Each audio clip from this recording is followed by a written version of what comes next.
इस बेहद यज्ञ के लिए भी शिव बाबा ने ब्रह्मा मुख कमल से हम ब्राह्मणों को रचा, उत्पन्न किया और ये बहुत बड़ी जिम्मेवारी दी कि अब तुम्हें ये यज्ञ की संभाल करनी है। दूसरा, जैसे कहा कि यज्ञ कुंड चाहिए, तो बाबा ने या गीता में भी यही कहा है कि सभी यज्ञों में श्रेष्ठ यज्ञ ज्ञान यज्ञ है। और इसलिए इस ज्ञान यज्ञ के अंदर हवन कुंड के अंदर नित्य अग्नि प्रज्वलित रहनी चाहिए। तो ज्ञान यज्ञ के अंदर योग की अग्नि निरंतर प्रज्वलित है। जब से बाबा ने शुरू किया तब से लेकर के ये योगाग्नि प्रज्वलित की और सारे विश्व के अंदर कहीं न कहीं किसी न किसी समय पर योग चलता ही रहता है। इसलिए राउंड द क्लॉक ये यज्ञ चल रहा है। कहीं न कहीं तो अमृत वेला होता है, कहीं न कहीं तो नमः शाम होती है। तो इस रीति से अगर देखा जाए तो विश्व में कहीं न कहीं तो ये यज्ञ कुंड के अंदर योगाग्नि प्रज्वलित है ही है, ये कभी बुझती नहीं है। और तीसरी चीज जो कहा, हवन में स्वाहा करने की सामग्री चाहिए। तो बाबा ने हम बच्चों को सामग्री दिया है कि ये हवन कुंड के अंदर सामग्री जो डालते हैं उससे क्या होता है, शुद्धिकरण होता है। इसलिए दुनिया में कोई भी यज्ञ करते हैं शुद्धिकरण की प्रक्रिया के लिए ही यज्ञ किया जाता है। जैसे किसी ने नया मकान लिया तो गृह प्रवेश में के समय यज्ञ करते हैं ताकि जो वहां के अशुद्ध वाइब्रेशन होते हैं वो अशुद्ध वाइब्रेशन सारे समाप्त होकर के वो वाइब्रेशन का शुद्धिकरण होता है। तो ठीक इसी तरह बाबा को भी ये दुनिया का सारा शुद्धिकरण करना है। इतनी पतित सृष्टि बन गई है।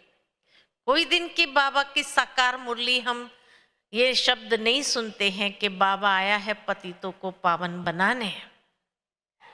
तो सारी सृष्टि जो पतित हो गई है, एकदम गंदी हो गई है, उसका शुद्धिकरण करना है।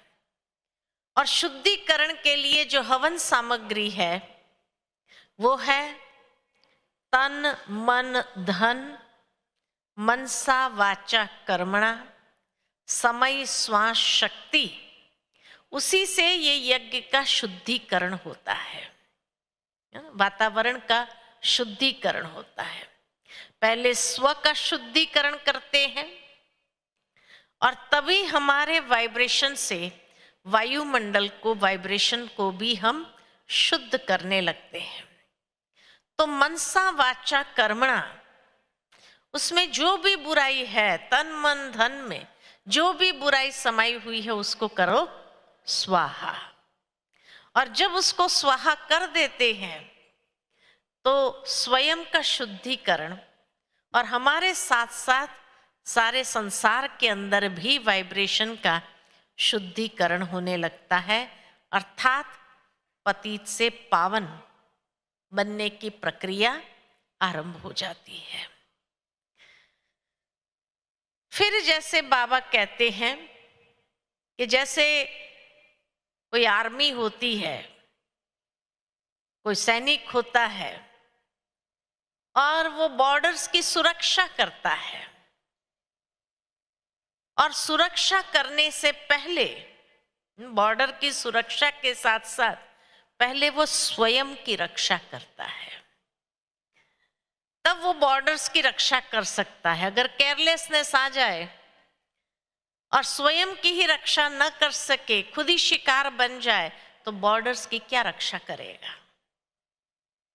ठीक इसी तरह बाबा भी हम बच्चों को कहते हैं, यज्ञ रक्षक बनने से पहले हमें स्व रक्षक बनना आवश्यक है। तो जिस तरह से एक बॉर्डर की सिक्योरिटी करने वाला सैनिक स्वयं रक्षा के लिए भी अपने पास शस्त्र रखता है ताकि वो स्वयं की रक्षा कर सके, दूसरा वो कभी भी लॉ अपने हाथ में नहीं उठाता, और तीसरा वो डिसिप्लिन में चलता है, तब वो बॉर्डर्स की रक्षा कर सकता है। ठीक इसी तरह यज्ञ की रक्षा करने के लिए भी पहले हमें स्वयं की रक्षा करनी है, और स्वयं की रक्षा करने के लिए बाबा ने भी हमें अनेक प्रकार के शस्त्र शक्तियों के रूप में प्रदान किए हैं। और साथ ही साथ ये भी कहा कि बच्चे तुम्हें डिसिप्लिन में चलना है और लॉ कभी भी अपने हाथ में नहीं उठाना है, तभी तुम सही स्वरूप से यज्ञ सेवक यज्ञ रक्षक बन सकते हैं। यज्ञ सेवक भी और यज्ञ रक्षक भी बन सकते हैं। अब स्वयं की रक्षा करने के लिए कौन सी बातों की आवश्यकता है? तो स्वयं की रक्षा करने के लिए 5 बातें जरूरी है, या दूसरे शब्द में मैं कहूं 5 स की आवश्यकता है। 5 स। पहला है स्वमान में स्थित रहना और सर्व को सम्मान देना। ये पहला स, जिससे हम स्वयं की रक्षा कर सके। स्वमान में रहना है और सर्व को सम्मान देना है। दूसरा स है जो बाबा ने कहा, स्वचिंतन करना है, पर चिंतन और पर दर्शन नहीं करना है। तो ये स्वचिंतन निरंतर हमारा चलता रहे, क्योंकि उसी से हमारी सुरक्षा है। जितना व्यक्ति पर दर्शन और पर चिंतन में जाता है, उतना उसकी अपनी सुरक्षा नहीं होती है। तीसरा स है निरंतर स्वाध्याय करना, स्व अध्याय, स्व अध्ययन। यानी जैसे बाबा हम बच्चों को कहते, बच्चे मुरली स्वाध्याय है हमारा, तो रोज का स्वाध्याय करना आवश्यक है। क्योंकि रोज की जब मुरली हम सुन लेते हैं तो बुद्धि को जैसे खुराक मिल जाती है, और जैसे ही बुद्धि को ये खुराक मिली तो हमारी बुद्धि और मन दोनों सशक्त हो जाता है, सेल्फ एम्पावर्ड हो जाता है, और उसी सेल्फ एम्पावरमेंट से हम अपनी स्वयं की रक्षा कर सकते हैं। चौथा स, जिसको कहा जाए संयम और नियम में नित्य चलना, संयम नियम, ये चौथा स है। जो बाबा ने हम बच्चों को डिसिप्लिन्स दिया है, या जिसको कहे रूहानी डिसिप्लिन्स, स्पिरिचुअल डिसिप्लिन्स, उन स्पिरिचुअल डिसिप्लिन्स को निरंतर पालन करना, क्योंकि उसी से हमारी स्वयं की रक्षा होती है। और पांचवा स है संतुलन से चलना, बैलेंस। योग हमारे जीवन के अंदर बैलेंस ले आता है। व्यवहार और परमार्थ का बैलेंस चाहिए, आध्यात्मिकता और भौतिकता का बैलेंस चाहिए, कर्म और योग का बैलेंस चाहिए। तो ये बैलेंस ले आना बहुत जरूरी है। जब तक संतुलन नहीं है, असंतुलित जीवन है तो सफलता नहीं है। संतुलन से ही हमारे जीवन के अंदर सक्सेस, सफलता सहज प्राप्त होती है।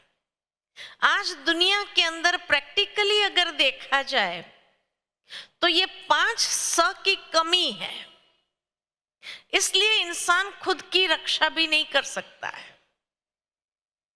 और जब खुद की रक्षा ही नहीं होती है तो दूसरों की रक्षा करने की जिम्मेवारी उठाने के लिए वो सक्षम भी नहीं है।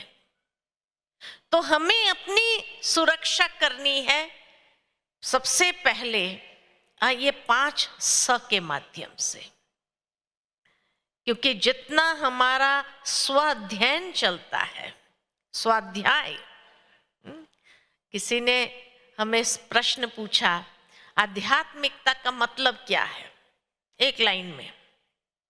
हाँ, वैसे तो आध्यात्मिकता का मतलब पूछा जाए तो 1 घंटे का लेक्चर हो जाता है, लेकिन कभी कभी 1 घंटे के लेक्चर के बाद भी समझ में नहीं आता कि आखिर क्या कहना चाह रहे थे। लेकिन एक लाइन में आध्यात्मिकता का मतलब यही है। आध्यात्मिकता शब्द अध्ययन से निकला है। आत्मा और परमात्मा का नित्य अध्ययन करना, जिस अध्ययन के माध्यम से आत्म उन्नति हो सके वो है आध्यात्मिकता। अध्ययन द्वारा आत्म उन्नति करना ये है आध्यात्मिकता। सिंपल, जो बाबा ने हम बच्चों को मीनिंग बताया, इतना सिंपल सरल शब्द भावार्थ है। इसीलिए प्रतिदिन हमारी ये मुरली स्वाध्याय बहुत जरूरी है। वो हमें सारे दिन के लिए एक अटेंशन में ले आता है, और उस दिन कोई भी बात होने वाली होती है तो उस दिन की मुरली में जैसे वो बात पहले से ही बाबा हमें कह करके सावधान कर देता है। लेकिन उसके लिए जैसे बाबा कहते बुद्धि का योग ठीक होगा तो वो टचिंग बनी रहेगी जो बाबा ने कहा है, और फिर हम सारे दिन की बातों से या अनेक प्रकार की परिस्थितियों से सेफ रहते हैं। नहीं तो परिस्थितियां हमारे ऊपर हावी हो जाती है। तो स्वाध्याय, फिर स्वमान, उसमें जो स्वमान प्राप्त हुआ है और स्वमान में स्थित होना, और उसकी पहचान क्या कि हम स्वमान में हैं। तो स्वमान में है, उसकी पहचान है सर्व का सम्मान करना, आत्म स्वरूप से उसका सम्मान करना। और जब सम्मान करते हैं तो उस सम्मान जिसका हम कर रहे हैं स्वमान में स्थित है, तो वो स्वचिंतन में ही रहता है, शुभ चिंतन में रहता है। वो कभी भी पर चिंतन में जाता नहीं है, पर दर्शन में जाता नहीं। पर चिंतन, पर दर्शन करना, क्या उसको सम्मान कहेंगे? उसको सम्मान तो नहीं कहेंगे। और जहां सम्मान ही नहीं हुआ तो स्वमान में कहां है? इसलिए स्वाध्याय हम कर रहे हैं और स्वमान में हम स्थित है, सर्व का सम्मान कर रहे हैं, तो उसकी दोष दृष्टि समाप्त हो जाती है। किसी आत्मा के प्रति भी दोष दृष्टि नहीं रहती है जो पर चिंतन या पर दर्शन कर सके।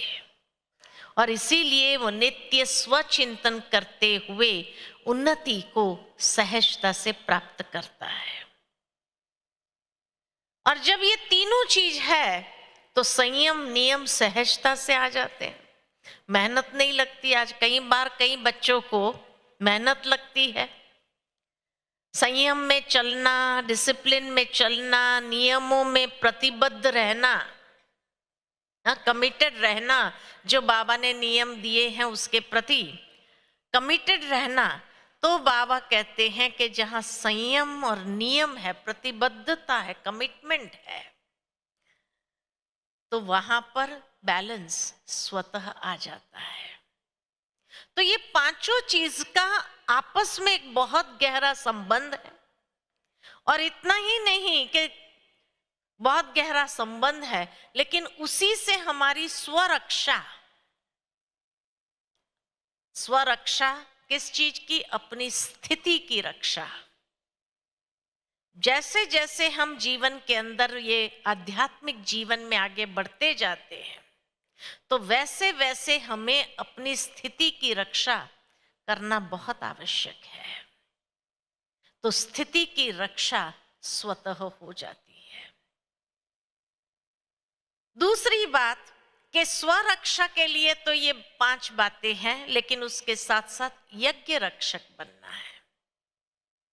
शास्त्र में ये बहुत सुंदर बात आती है रामायण के अंदर कि असुर लोग जो ऋषि मुनि यज्ञ करते थे, तो उसमें जाकर के अशुद्धियां डालते थे, हड्डियां डालते थे, मांस के टुकड़े डालते थे, और इस तरह से यज्ञ को अशुद्ध कर देते थे। तब ऋषि मुनि सारे किसके पास जाते हैं? अपने यज्ञ रक्षा के लिए किसके पास गए? विश्वामित्र जी के पास गए और कहा, आप हमें मदद करो, ये असुर हमें बहुत परेशान कर रहे हैं, बहुत प्रकार से विघ्न डालते हैं, हमारे यज्ञ को अशुद्ध कर रहे हैं। तो विश्वामित्र जी ने क्या कहा? ठीक है। और फिर वो राजा दशरथ के पास जाकर कहते हैं, मुझे श्री राम चाहिए ये ऋषि मुनियों के यज्ञ की रक्षा करने के लिए। अब श्री राम जाएंगे तो लक्ष्मण तो साथ में जाएगा ही जाएगा, इसलिए इन दोनों की जोड़ी बताई है ना, कि श्री राम और लक्ष्मण। पहले तो दशरथ ने मना कर दिया कि छोटे बच्चे हैं, ये क्या रक्षा, मैं पूरी सेना भेजता हूं, कि सेना की आवश्यकता ही नहीं है, ये 2 ही काफी है, ये 2 चीज काफी है जिससे यज्ञ की रक्षा होगी और ऋषि मुनि सब प्रसन्नता से अपना यज्ञ संपन्न कर सकेंगे। तो चारों भाई दिखाए, श्री राम, भरत, लक्ष्मण और शत्रुघ्न, दशरथ के बेटे के रूप में। दशरथ ये शरीर है, 10 इंद्रियों का रथ है, जिसमें आत्मा पावरफुल है एकदम, जो 10 इंद्रियों को कंट्रोल कर सके। लेकिन कंट्रोल करने के लिए ये 4 बहुत जरूरी है, राम, भरत, लक्ष्मण और शत्रुघ्न। जो बाबा भी कहते हैं कि स्वराज्य अधिकारी बनना है, तो स्वराज्य अधिकारी बनने के लिए ज्ञान, योग, धारणा और सेवा 4 बहुत आवश्यक है ना। श्री राम जैसा समझदार, मर्यादा पुरुषोत्तम, समझ से हर कार्य करता था। तो बाबा भी हम बच्चों को कहते हैं, ज्ञान युक्त होकर के समझदारी से हर कार्य करना। श्री राम सबसे पहला। भरत माना डेडिकेशन, अर्थात समर्पण बुद्धि, यानी योग में हम बुद्धि को समर्पित कर देते हैं। राम के प्रति हमारी समर्पित बुद्धि है। तो योग में जो इंसान है वो ज्ञान के आधार से समर्पित बुद्धि बनता है। तीसरा है लक्ष्मण,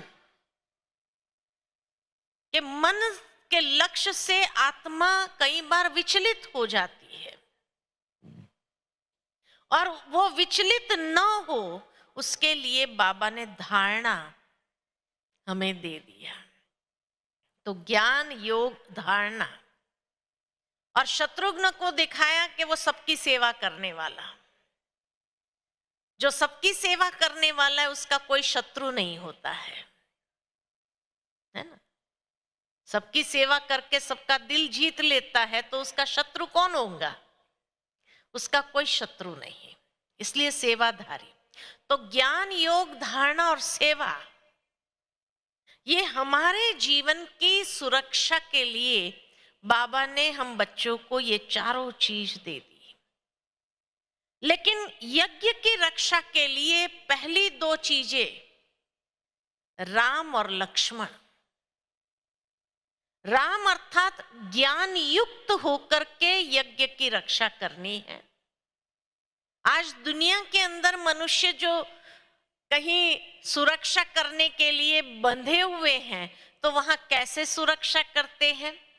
ज्ञान, अपने कॉमन सेंस को कई बार यूज नहीं करते हैं, अर्थात ज्ञान युक्त होकर के नहीं करते हैं, जड़ता के साथ करते हैं। और जहां जड़ता आ जाती है तो दृढ़ता खत्म हो जाती है ना। इसीलिए कहा कि जड़ता के साथ नहीं करना है, रिजिडिटी नहीं चाहिए किसी चीज के लिए, लेकिन युक्ति युक्त होकर के इस संसार में हमें रहना भी है और चलना भी है। रहना वही है, उसी दुनिया में, उन्हीं लोगों के साथ चलना है, छोड़ करके यहां नहीं आना है। बाबा कई मुरली में कहता है, छोड़ करके यहां नहीं आकर के बैठ जाना है, रहना भी वही है, चलना भी सबके साथ है, लेकिन ज्ञान युक्त होकर के चलना है, समझदारी से चलना है और सारे रिश्ते निभाने हैं। इसलिए रामायण, श्री राम की आयन माना journey, the journey of Ram, आत्मा राम की जर्नी में हमें भी सभी रिश्ते निभाने भी है, रहना भी है वहां, और युक्ति युक्त होकर के चलना है। किसी को कष्ट भी नहीं देना है, किसी को तकलीफ भी नहीं देनी है, किसी से हमें द्वंद्व में भी नहीं आना है या चैलेंज नहीं करनी है, लेकिन सबके बीच में रहते हुए भी न्यारा और प्यारा कमल समान जो श्री राम ने करके दिखाया, ये एक एग्जाम्पल उस कथा के माध्यम से हमें प्राप्त होता है कि भले कोई हमारे साथ कैसा भी व्यवहार करे, दिखाया कैकेयी ने कैसा व्यवहार किया, मंथरा ने कैसा व्यवहार किया, ये सब ने कैसा भी व्यवहार किया, लेकिन फिर भी श्री राम की पॉजिटिव एनर्जी, कभी किसी के प्रति भी नेगेटिविटी नहीं। ये हमारी जर्नी में, इस रामायण के अंदर, इस आत्मा राम की जर्नी में बहुत सावधानी पूर्वक हमें सबके साथ मिल करके चलना है, बहुत प्रेम से, मधुरता के साथ, निर्माणता के साथ चलना है। दादी जानकी की बात याद आती है, दादी कहती थी 5 बातें जरूर अपने पास रखो सबके साथ व्यवहारिक कुशलता लाने के लिए। और वो 5 बातें कौन सी बताती थी दादी? सबसे पहली दादी कहती थी पवित्रता। जितनी हमारे अंदर के इंटेंशंस, नियत हमारी शुद्ध पवित्र है, उतना सहजता होगी। पवित्रता के साथ साथ दूसरा उसका साथी दादी बताती थी सत्यता। जिनके अंदर पवित्रता है वो सत्यता, सहजता उसके अंदर आ जाएगी, है ना। उसके अंदर से झूठ निकलेगा ही नहीं। जो कई बार कई लोग कहते हैं कि भाई हमें झूठ बोलना पड़ता है युक्ति युक्त चलने के लिए सबके साथ, दादी कहती है अगर आपके अंदर पवित्रता है तो सत्यता होगी और वो सत्यता सबको स्वीकार होगी। अगर हमें झूठ बोलना पड़ता है माना अशुद्धि है अंदर में, अपवित्रता है, और वो झूठ हमें हमेशा के लिए सक्सेसफुल नहीं होने देता। आज झूठ बोल दिया रिश्तेदारों में चलते हुए, कल जिस दिन पकड़ा गया तब क्या कहेंगे? आप बीके होकर के झूठ बोलते हैं, यही कहेंगे। तो ये सर्विस हुई, डिसर्विस हुई। इसलिए दादी कहती थी पवित्र इंटेंशंस हो, और वो पवित्र इंटेंशंस के साथ सत्यता उसके अंदर समाई होती है। उसको असत्यता का सहारा लेने की आवश्यकता नहीं पड़ती है। और जहां ये दोनों है वहां मधुरता स्वतः आ जाती है, और उस मधुरता के साथ साथ गंभीरता या धैर्यता। हाँ, दादी कहती थी धैर्यता बहुत आवश्यक है, पेशेंस। लेकिन वो पेशेंस भी कैसी, मैच्योरिटी वाली पेशेंस, इमेच्योरिटी वाली नहीं, है ना। तो मैच्योरिटी से भरपूर पेशेंस। और पांचवा था जहां मधुरता है, धैर्यता है, नम्रता है। तो ये 5 गुण व्यवहारिक शुद्धि के लिए बहुत आवश्यक है आपसी संबंधों में, क्योंकि यज्ञ में हम अकेले नहीं हैं, और यज्ञ की रक्षा करने के लिए हमारा आपसी संबंध सबके साथ जुड़ा हुआ है, और उस संबंध में ये 5 बातें बहुत जरूरी है। इसीलिए श्री राम को उसी वैल्यूज के साथ दिखाया है कि सबसे पहले प्योरिटी है, सत्यता है, धैर्यता है, मधुरता है और नम्रता है। ये पूरा कैरेक्टर उसका दिखाया है श्री राम का। उसी से यज्ञ रक्षा होती है। और दूसरा उसके साथ लक्ष्मण है, जो कभी कभी जोश में आ जाता था, कभी कभी उसके अंदर आवेश भी आता था, जोश भी आता था, रोब भी आता था, लेकिन श्री राम उसको कंट्रोल कर देता था। अर्थात कि इस यज्ञ रक्षा करनी है, लेकिन जोश में नहीं आना है, आवेश में नहीं आना है, क्रोध में नहीं आना है, नहीं तो काम बिगड़ता है। मन का लक्ष्य से हम विचलित हो जाएंगे। इसीलिए वहां ज्ञान जरूरी है, जो ज्ञान उसको शांत करता है, समझदार बनाता है। नेगेटिव सोचने के लिए उस दिशा में अगर मन चला भी जाता है तो उसको वापस मोड़ देता है पॉजिटिविटी की ओर।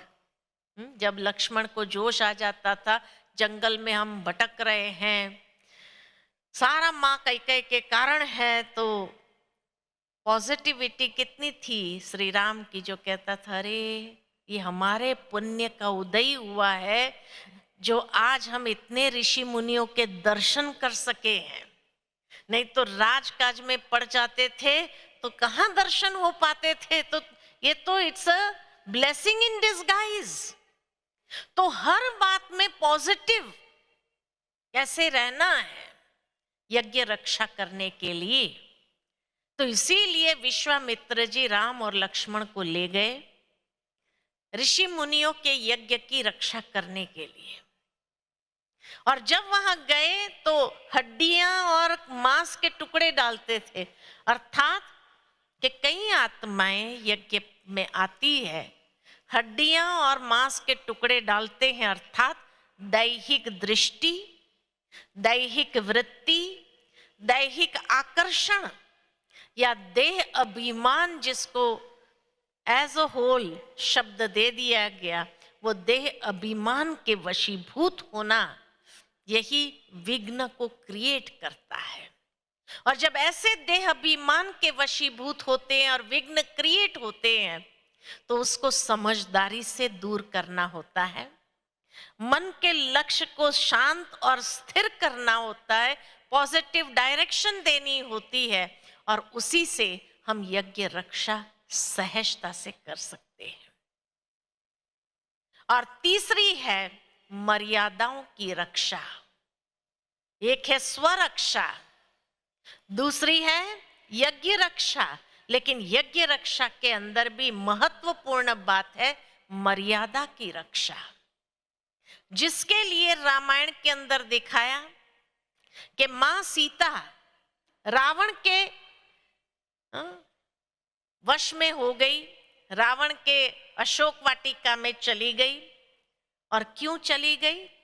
कहीं न कहीं मर्यादाओं की रक्षा नहीं हुई, इसीलिए रावण के परवश हो गई। तो बाबा भी हम बच्चों को कहते हैं कि बच्चे परवश क्यों हुई? खाली लक्ष्मण रेखा क्रॉस किया इसलिए परवश नहीं हुई, लेकिन उसके पहले 4 गलतियां उसने की, तब 5वीं गलती हुई और तब रावण के परवश हुई। तो आज वो पहली 4 गलती कौन सी है जो करता है इंसान यज्ञ में रहते हुए? तो सबसे पहली गलती कौन सी हुई सीता मैया से? सोनी हिरण के प्रति आकर्षित होना, सोनी हिरण के प्रति आकर्षण होना।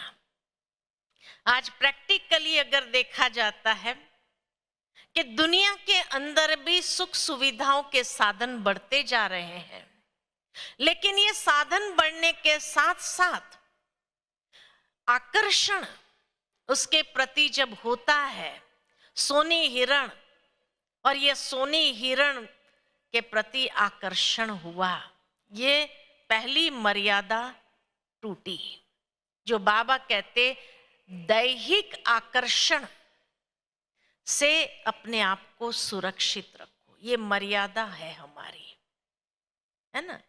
क्योंकि वहां से ही अमर्यादित चलन हमारी होने लगती है। तो दैहिक आकर्षण क्यों होता है, या भौतिक आकर्षण? सोनी हिरण माना क्या? भौतिक आकर्षण। तो ये भौतिक आकर्षण की ओर कब आगे बढ़ते हैं कि सोनी हिरण तो आया, बाबा ने हम बच्चों को हर प्रकार के सुख सुविधाएं सब कुछ दिया है, लेकिन उसके बावजूद भी दूसरों की चीजों में हमारा ध्यान चला जाता है। बाबा ने हमें दिया है वो कोई कम है क्या? फिर भी अगर हमारी दृष्टि दूसरों के उसके ऊपर जाती है, अरे उसके पास ये है, हमारे पास भी ये होना चाहिए, तो भौतिक आकर्षण। तो आत्मा रूपी सीता को सबसे पहले भौतिक आकर्षण हुआ, और उस भौतिक आकर्षण के कारण उसने कहा श्री राम को, मुझे ये सोनी हिरण चाहिए। श्री राम ने उसको समझाया, सोनी हिरण नहीं होता है, ये जरूर कोई माया होगी। तो भी जब समझाने पर भी राम ने समझाया, शिव बाबा हम बच्चों को मुरली में प्रतिदिन समझाते हैं, लेकिन समझाने के बावजूद भी जिद करना, तो दूसरी गलती है जिद करना, नहीं यही चाहिए हमें, तो दूसरी गलती है जिद में आना। और जब जिद में आते हैं, श्री राम कहते हैं ठीक है ले आते हैं, अब नहीं मानना है तो क्या करे? तो दूसरी गलती हुई जिद करना, है ना? अब जिद करना, उसके बाद फिर कहा कि मारीच ने श्री राम का आवाज निकाल करके लक्ष्मण को पुकारा, हे सीते हे लक्ष्मण बचाओ बचाओ। तो तीसरा, परखने की शक्ति की कमी, श्री राम की आवाज को पहचान नहीं सकी, अर्थात श्री राम की क्षमता को समझने में असमर्थ थी कि श्री राम अपने आप में इतना समर्थ है, शक्तिशाली है, वो किसी को मदद के लिए पुकार नहीं सकता है। लेकिन जब उसके आवाज को ही नहीं समझ सकी और मायावी आवाज को श्री राम का आवाज समझना, ये चौथी गलती किया, नहीं तीसरी गलती हुई, ये तीसरी गलती हुई। इसी तरह आज यज्ञ के अंदर भी परमात्मा का आवाज कई लोग निकालते हैं और कई ब्राह्मण फंस जाते हैं, अरे बाबा यहाँ आता है, बाबा वहां आता है। अरे भगवान का आवाज निकालने वाले भी होते हैं, लेकिन उस आवाज को पहचान नहीं सकना। और समझ लेना कि नहीं भगवान का ही आवाज है। अरे भगवान के आवाज को परखो। हर जगह थोड़ी भगवान आएगा। भगवान ने कहा मेरा एक ही रथ मुकरूर है, लेकिन फिर भी आज कई भगवान बन गए। भगवान जैसा आवाज निकालने लगे, भगवान जैसे चलने लगे, भगवान जैसा सारा करने लगे। और उसी का धोखा जब इंसान खा जाता है तो वो यज्ञ रक्षा क्या करेगा? खुद की रक्षा ही नहीं कर सकता है तो यज्ञ रक्षा क्या कर सकता है? उस धोखे में आ जाता है। और कई ब्राह्मणों को हम प्रैक्टिकली देखते, जो बाबा कई बार मुरली में के अच्छे अच्छे ब्राह्मण माया के परवश हो जाते हैं। क्यों? आवाज को परखने की शक्ति नहीं है। तो श्री राम ने पुकारा, ये समझ लिया उसने कि राम पुकार रहा है, हे सीते, हे लक्ष्मण, बचाओ बचाओ। अब राम को भी पुकारता है क्या? राम को पुकारने की जरूरत है क्या? तो जिसने भी राम का आवाज निकालने का प्रयत्न किया, लेकिन वो कौन था? मारीच। मारीच था, वो भी एक असुर था। तो ऐसे असुर भी आज भगवान का आवाज निकालने का प्रयत्न करते हैं, और कई बाबा के बच्चे उसमें फंस जाते हैं और राम का हाथ छोड़ देते हैं। तो रावण के परवश होंगे या नहीं होंगे? इसीलिए सावधान। अगर हमें सचमुच यज्ञ रक्षक बनना है तो परखने की शक्ति बहुत तेज होनी चाहिए। कभी भी ऐसे भगवान का आवाज कोई भी निकालने का प्रयत्न करे, लेकिन उसके पीछे क्या आकर्षित नहीं होना है, उसके पीछे जाना नहीं है। ये बाबा के महावाक्य है। इसीलिए भगवान की समर्थी और आत्मा की समर्थी दोनों में बहुत बड़ा अंतर है। उस अंतर को समझना है कि माया की समर्थी भी, बाबा कई बार कहते हैं ना, अगर भगवान सर्वशक्तिमान है तो माया भी शक्तिवान है। वो खींचने में लास्ट दांव अपना चलेगी या नहीं चलेगी? और लास्ट दांव चलेगी तो क्या करेंगे? इसीलिए शास्त्र में एक और कथा भी आती है पौंड्रिक की। पौंड्रिक की कथा मालूम है ना? क्या किया पौंड्रिक ने? श्री कृष्ण जैसे ही सब कुछ अपना स्वरूप बना लिया, कपड़े बना लिया, सब कुछ वैसा ही बोलने लगा, वैसे ही चलने लगा, वैसे, लेकिन था तो असुर। तो चौथी गलती, तीसरी गलती सीता मैया से कौन सी हुई? आवाज को नहीं पहचाना। आवाज को देखो, शास्त्रों में कितनी अच्छी यादगारें हैं। अगर उनके रहस्य को हमने समझाओ तो कभी भी परवश नहीं होंगे। तो आवाज को पहचानो और ईश्वर की समर्थी को समझो और माया की समर्थी को भी समझो, है ना? तो माया और ईश्वर का भी संगम पर ही खेल चलता है। और माया क्या करती है? कभी कभी ईश्वर का रूप धारण करके कई सीताओं को फंसा देता है। तो हमें ऐसे फंसना है? फंसना है? नहीं है। फिर चौथी गलती सीता से कौन सी हुई? कटु वचन। जब ये आवाज सुना तो कटु वचन बोलना शुरू किया और लक्ष्मण को ऐसे ऐसे वचन कहे कि लक्ष्मण ने कहा मैं तो श्री राम की आज्ञा मानूंगा, मैं आपको छोड़ के नहीं जाऊंगा। लेकिन उसको ऐसे ऐसे वचन कहे, कटु वचन, जो आखिर मजबूर होकर के उसको जाना पड़ा। लेकिन जाने से पहले वो लकीर खींच के गया कि फिर भी आप इस लकीर के अंदर रहना तो सुरक्षित रहेंगे। तो ठीक इसी तरह एक तो भगवान के वचन को या भगवान के आवाज की परख शक्ति नहीं, परवश हुए और परवश होने के कारण कभी कभी मुख से ऐसे वचन निकल जाते हैं जो अयोग्य, मर्यादा युक्त नहीं होते हैं। ऐसे अयोग्य अमर्यादित वचन भी निकलते हैं। ये चौथी गलती सीता मैया ने किया, और जब चौथी गलती हुई तो पांचवी गलती तो होनी ही है।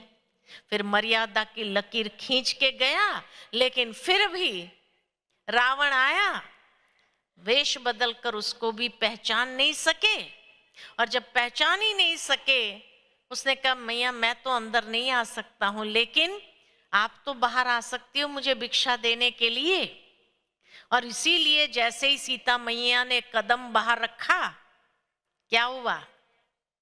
तो मर्यादा की लकीर को क्रॉस करना, तो माया तो मजबूर करेगी आपको मर्यादा की लकीर को क्रॉस करने के लिए,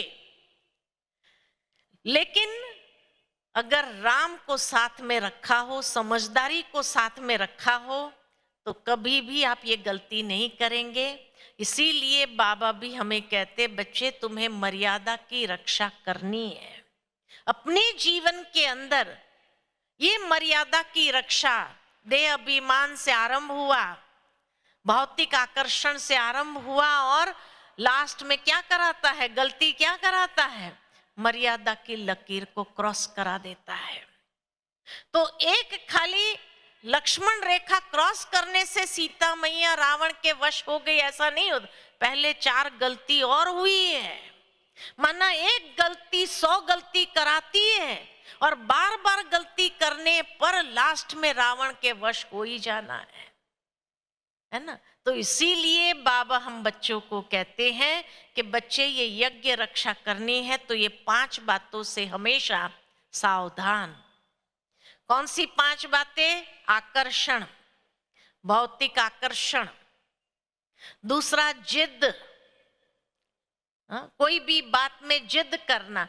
तीसरा, परखने की शक्ति को संपूर्ण रीति से विकसित करो, और बुद्धि की लाइन क्लियर होगी तो टचिंग होगी कि सही क्या है गलत क्या है। चौथा, अपनी वाणी के ऊपर विशेष संयम रखो, वाणी को अमर्यादित न होने दो, है ना। अयोग्य शब्द मुख से न निकले। और 5वां, मन के लक्ष्य से विचलित न हो, मर्यादा को कोई भी रीति से उल्लंघन न करो। बाद में हमें ये नहीं कहना माफ करना, इसके कारण ऐसा हुआ, उसके कारण ऐसा हुआ, ये ऐसी परिस्थिति थी इसलिए ऐसा हुआ। नहीं, धर्मराज ये कुछ भी सुनने वाला नहीं है। धर्मराज कुछ भी सुनने वाला नहीं है। तो इसीलिए ये 5 गलती से बचना है, और स्वयं की रक्षा 5 बातों से करनी है। स्वाध्याय, स्वचिंतन, स्वमान में स्थित रहना, संयम और नियम का पालन करना और संतुलन से चलना। जब ऐसे स्वयं की रक्षा करेंगे तब यज्ञ रक्षक के लिए वफादार होकर के हम यज्ञ की संभाल, जो यज्ञ हमारी दादियों ने, बाबा ने रचा, ब्रह्मा बाबा ने, मम्मा ने रचा, और दादियों को जिम्मेवारी बाबा सौंप के गया। वो दादियों ने हम बच्चों को योग्य पात्र बनाया। कितनी डिफिकल्टी से वो यज्ञ को यहाँ तक पहुंचा के गए और हमारे हाथ में सौंप के गए सब दादियां। आज हमें क्या करना है? अपने जीवन के द्वारा अपनी मर्यादा की रक्षा करते हुए हमें भी सही में यज्ञ रक्षक बनना है, और यज्ञ रक्षक बन करके मंजिल तक पहुंचाने का कार्य हम बच्चों का है। इसलिए आपस में कोई भी प्रकार के मतभेद में आकर के हम ये यज्ञ के प्रति वफादार रहे। अवफादारी या जिसको कहे कि ऑनेस्टी के साथ हम इस यज्ञ को संभालें और मंजिल तक जरूर उसको ले चले। ऐसी जिम्मेवारी उठाने वाले हैं ना बाबा के बच्चे, है ना? तो ऐसी जिम्मेवारी उठाते हुए हमें यज्ञ रक्षक बनना है। ठीक है? अच्छा, ओम शांति।